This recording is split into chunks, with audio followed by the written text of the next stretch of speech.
Okay, Khalid. Little video recap for you, mate. Just going over what we worked on in your swing evaluation when you came to see me. So yeah, the first thing, just I was standing there watching you, just observing you hit some.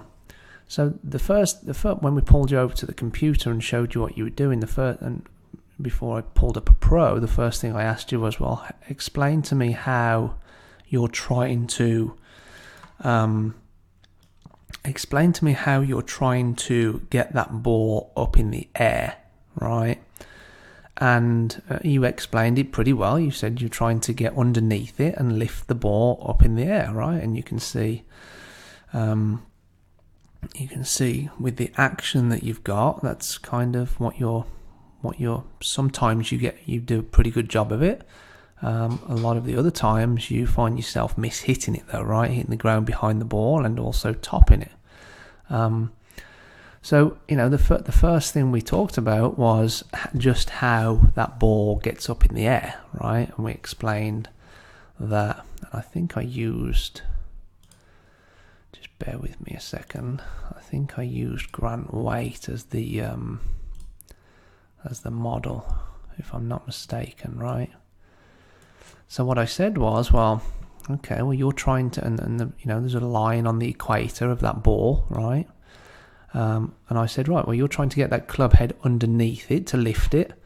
So essentially what you're trying to do is trying to get the shaft leaning away from the target, this way, through impact, right, to lift it up. But what you see the pros do at impact is they have the shaft leaning forward, right?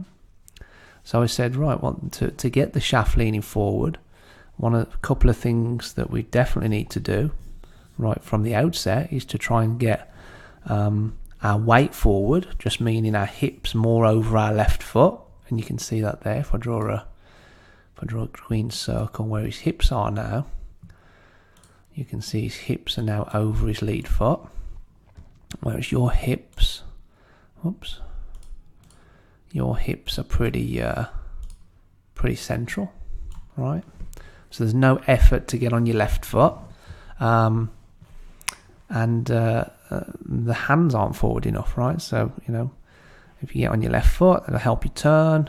The turning brings your hands round more, gets your hands more forward. So that was how I explained how we want to get the ball up in the air, right? We want to get on your left foot more, and then once you get on your left foot, get the weight over your left foot to hit down on it. We then basically pivot around the left foot. So especially for beginners, I mean the best comment you can just keep drilling into golfers like yourself who have only recently started the game is you've got to get used to hitting the ball balancing on that left foot, balancing on your lead foot, right? And you can see that's the difference there. That's the biggest difference.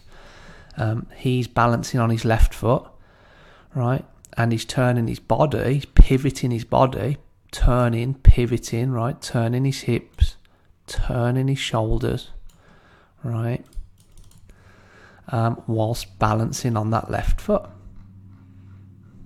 That's his finished position, or near his finished position, and that's what yours looks like, right? So there's no turn in your body, and then because there's no turn in your body, your elbows separate, and you're gonna really struggle to hit good golf shots, consistent golf shots from there, right? So that's the first thing we got you doing in your session, right?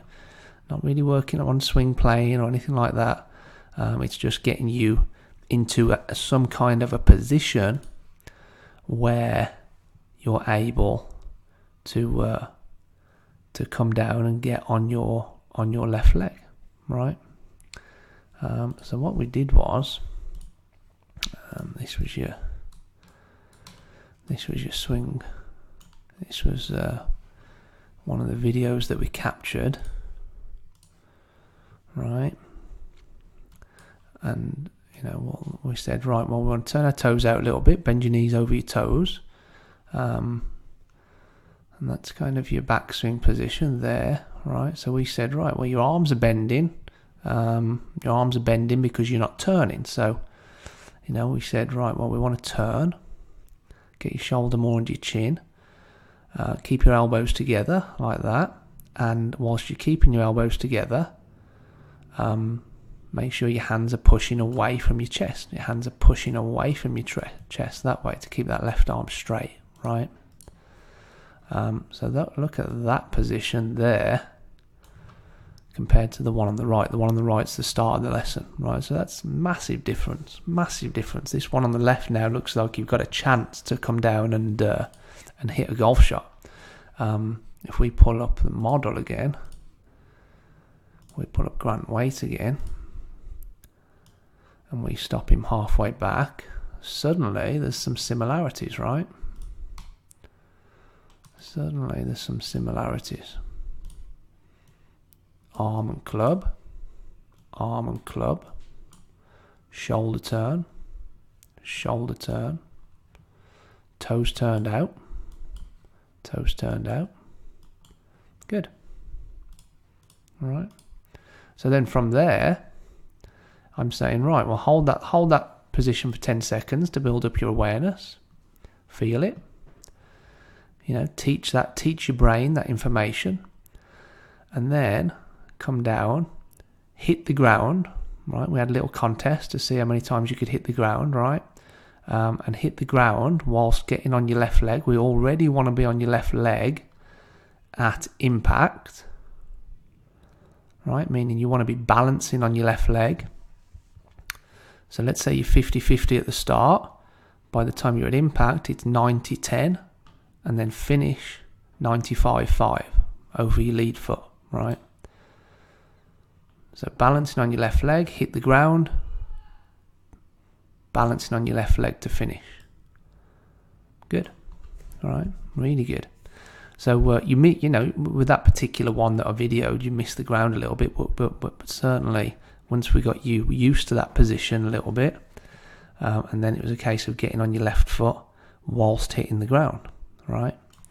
A few other things that will start to change, in your future lessons when you come back for your next one.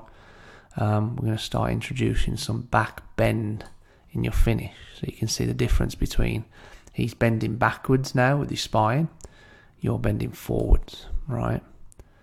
So all this stuff, and this is how it kind of works. This is how it works with regards to building a better movement pattern.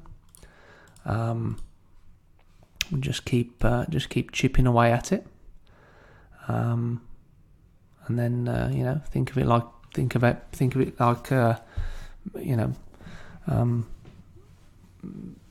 building a house every day.